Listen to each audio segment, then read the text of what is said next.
Hi hello welcome back my channel Ravikanth vlogs. ముందుగా అందరికీ నమస్తమాంజలి. ఈరోజు టాపిక్ ఏంటంటే, మన హాలిడేస్ టైంలో పిల్లలు మన ఇంటి పక్కన ఉన్న చిన్న చిన్న గ్రౌండ్స్కి వెళ్ళి క్రికెట్ ఆడుతూ ఉంటారు కదా. అలాగే మా అపార్ట్మెంట్ పక్కన ఉన్న గ్రౌండ్ ఇది. పిల్లలందరూ హాలిడేస్ టైంలో క్రికెట్ ఆడుతుంటారు. ఈ గ్రౌండ్లోనే నేను మార్నింగ్ వాక్ వెళ్తూ ఉంటాను ప్రతిరోజుని. చూడండి, మార్నింగ్ వాక్ వెళ్ళినప్పుడు అయితే చిన్న పాము పిల్ల కనబడ్డది నాకు. దీని పేరు అయితే తెలియదు, పొడవుగా ఉంది, ఎల్లో షేడ్లోని. పేరు తెలిస్తే నాకు కామెంట్ చేయండి. అలాగే లాస్ట్ మంత్ కూడా ఒక పొడపాము కనబడ్డది అనమాట నాకు ఇదే గ్రౌండ్లో. చాలా పెద్ద పాము అది. నేను చెప్పేది ఏంటంటే, పిల్లలు ఆడుకున్నప్పుడు బాల్ తుప్పల్లోకి వెళ్ళినప్పుడు చేతులతో నెతుకుతున్నారు. దయచేసి పిల్లలు ఎవరైనా సరే ఇలా క్రికెట్ ఆడుకున్న పిల్లలు బాల్ తుప్పల్లోకి వెళ్ళినప్పుడు చేతులతో ఒక కర్ర పట్టుకుని నెతుక్కోవడం మంచిది. ఎందుకంటే అవి పురుగు పుట్ర ఉంటాయి, బేగా అటాక్ చేసేస్తాయి, మనకు కరిచినట్టు కూడా తెలియదు అనమాట.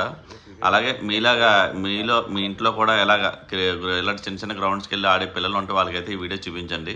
అలాగే మన వీడియో కానీ మీకు నచ్చినట్టయితే లైక్ చేయండి, షేర్ చేయండి, సబ్స్క్రైబ్ చేయండి. బెల్ ఆల్ మార్క్ ప్రెస్ చేస్తే నేను చేసే ప్రతి ఒక్క అప్డేట్ అయితే మీ వరకు రీచ్ అవుతుంది. Please subscribe my channel.